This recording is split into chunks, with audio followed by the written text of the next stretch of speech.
Welcome back to the channel. Hope everybody's well. Wanted to do a quick video. This is not my normal setup or a normal video that I would do. In fact, I've always said I didn't want to do one of these videos, but I think the timing is right now. What I'm talking about is the recent self-defense shooting in Houston at the Taqueria, where a man came in demanding money, wielding a gun. I'll tell you what, let me just roll in. I'll roll in the footage here, and we'll look at it, and then we'll come back, and then we'll talk about it. Here we go. Up Thursday night, a masked man who police believe was in his 20s, dressed in all black, pointing a gun and demanding money from the more than half-dozen patrons inside the Ranchito Taqueria number 4. Then, a heroic attempt to stop him. A customer steps in, pulling out a gun of his own and opening fire, shooting the suspect multiple times. The alleged robber stumbling to the door and collapsing. Police say he died at the scene. The shooter then retrieves the stolen cash and returns it to patrons, before appearing to make a startling discovery. As a fake. Surveillance camera footage shows the man outside. The search for the man sitting here at table 4 is now over. All right. So, as you see here, the gentleman came in. He was demanding money. He was waving a gun around, or what everyone thought was a gun at the time. People were throwing, giving him the money. The gentleman with the gun took out his money, and in my mind, I think he purposely threw it on the floor away from him as a distraction.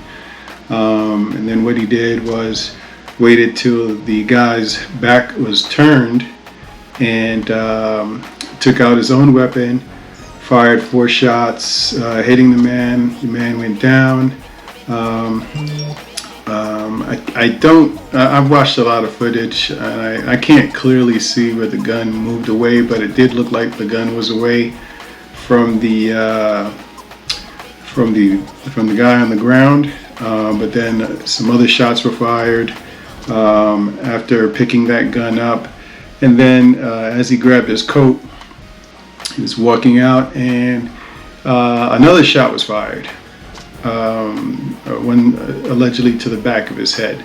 From the looks of things, the threat was stopped. The guy was down.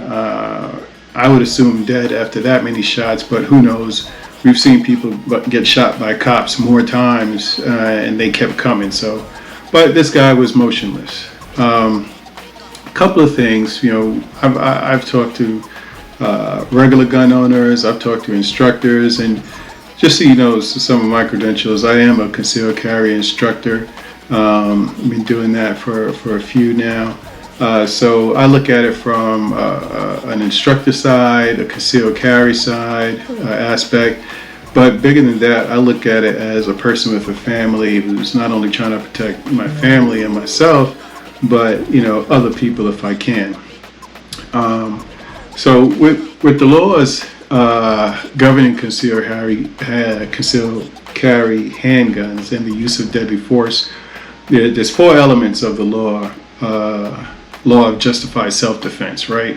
So a citizen is legally justified in using deadly force against another if and only if the citizen actually believes deadly force is necessary to prevent an imminent threat of death, great bodily harm, or sexual assault, and the facts and the circumstances prompting that belief would cause a person of ordinary firmness to believe deadly force was necessary to prevent an imminent threat of death, great bodily harm, or sexual assault, and the citizen using deadly force was not the instigator or aggressor who voluntarily provoked, entered, or continued the conflict leading to deadly force, and force used was not excessive, greater than reasonably needed to overcome the threat posed by a hostile aggressor.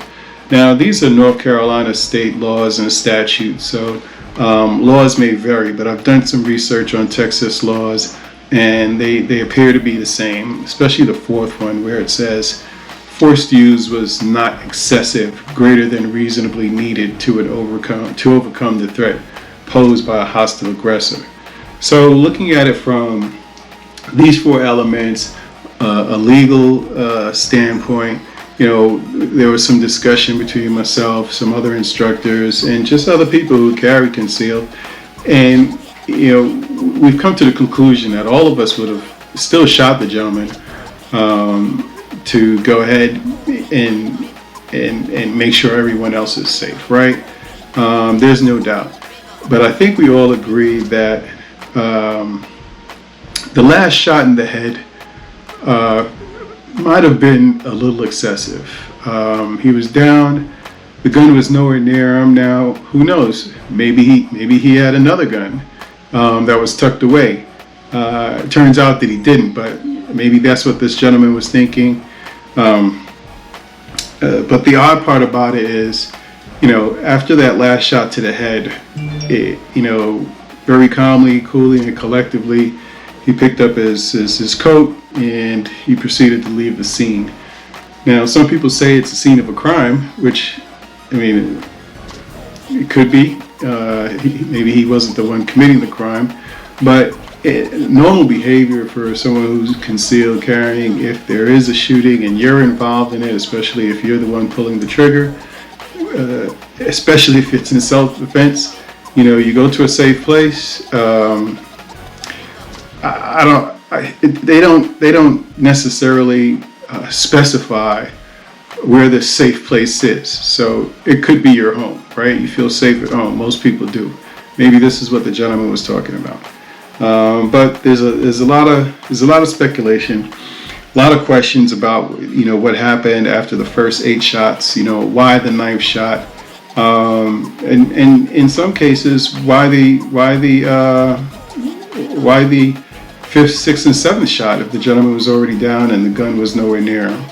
So I'm just throwing this video out there to gain some perspective, gain some others' opinions, and just to put the thought out there and have the conversation, start the conversation or continue the conversation, and to see what other people are thinking. Where's your head at with this one? Didn't want to make it too long. I really didn't expect to go this long, but just wanted to share that. Feedbacks are much appreciated. Let me know what you think in the comments.